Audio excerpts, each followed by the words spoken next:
Huo Huo is going to be releasing very soon in Honkai Star Rail, so today I want to talk about whether or not players should be pulling for Huo Huo. So to do that, I'm going to go over her banner as well as her kit to see if this is going to be a good fit for players to pull for. So starting out with her banner, I'm not going to sugarcoat it in any way. This is the worst banner that we've had so far in Honkai Star Rail, with the featured characters being Dan Hong, Serval, and Arlen. I do think that pretty much every other banner so far has been better, and not to mention that the Argenti banner in the second half of this version is way better than this. But even though the banner is not that bad, I think if what you see that Huo Huo can do is still going to be super beneficial to your account, I probably would still recommend pulling. But for right now, just based on the banner alone, it's not that great of a pull, unfortunately. But now let's move on into her kit, because I do think that her kit has some very interesting things, and I think it's going to be helpful for a lot of players for some of the stuff she does. So let's start out with her traces.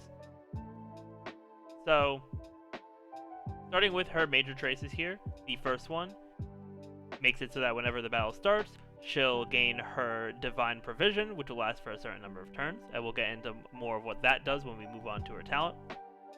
Then for her second major trace, it'll increase the chance to resist crowd control debuffs on Huo Huo, which is really good for a healer too, because it's always the worst when your team gets hit by a really strong attack and then your healer gets crowd control debuffed and they can't heal or do anything to help you. So Huo Huo herself being able to resist them is going to be really good in making sure that you can keep your allies healed as much as possible. Then for her last major trace, when her talent is triggered to heal allies, she will regenerate some energy. So her being able to get her energy back there is very good as well, so she can, get her ultimate more consistently. Now, moving on to her kit here. So her basic attack, pretty simple. It's just going to, deal wind damage to a single enemy. Nothing really too crazy for a basic attack there. Then for her technique, she'll basically put surrounding enemies in the horror-struck state, which will make them run away from her for a certain amount of time. And if you do enter battle with an enemy in the horror-struck state, then there's a chance of reducing the attack of every enemy on the field, which can be really good for just an effect. So yeah, definitely a very solid technique there for sure. Definitely has some good utility.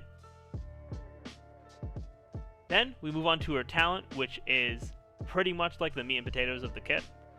So after Huo Huo uses her skill, she'll gain her Divine Provision, which will last for a certain number of turns. And when she has Divine Provision, she is going to be able to restore allies' HP whenever that ally starts their turn. And it'll be probably based on Huo Huo's max HP, as a lot of healers are.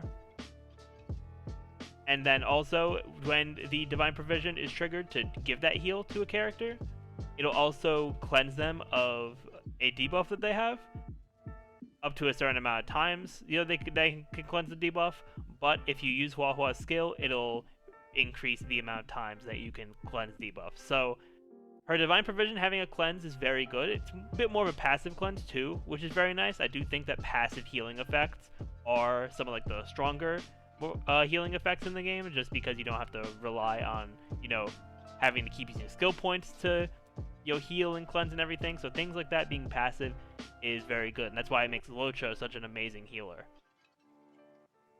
Now moving on to her skill. So Huo Huo's skill will cleanse one debuff from a single ally, and then will immediately heal that ally as well as adjacent allies, which is going to be very solid in being able to heal multiple allies and it not being RNG like Bailu's is. I know that is one of the issues that people have with Bailu. So being able to choose one ally that is lower on HP and then having adjacent allies be healed as well is going to be very good for sustaining the team, keeping it alive. And then also the cleanse there being very nice as well. And then lastly, for Huo Huo's kit, her ultimate will regenerate a certain amount of HP of energy, not HP, a certain amount of energy for all the allies besides herself, and will increase their attack for a number of turns, which is really good too. Adding that little harmony kind of buff in addition to her abundance heals. So definitely very interesting that she doesn't have a heal as her ultimate like pretty much every other healer does. Well, besides Luocha, but I do think that her being able to buff her team is also very strong. But yeah, overall, I think, if you do need another sustain character, and sustain characters like Huo Huo, like Luocha, like Fu Xuan, they don't get power crept nearly as fast as DPS characters. So if you're struggling and, keeping your team sustained, and you don't have one of those really strong sustains in the game, then I think Huo Huo is going to be a very strong pickup for you.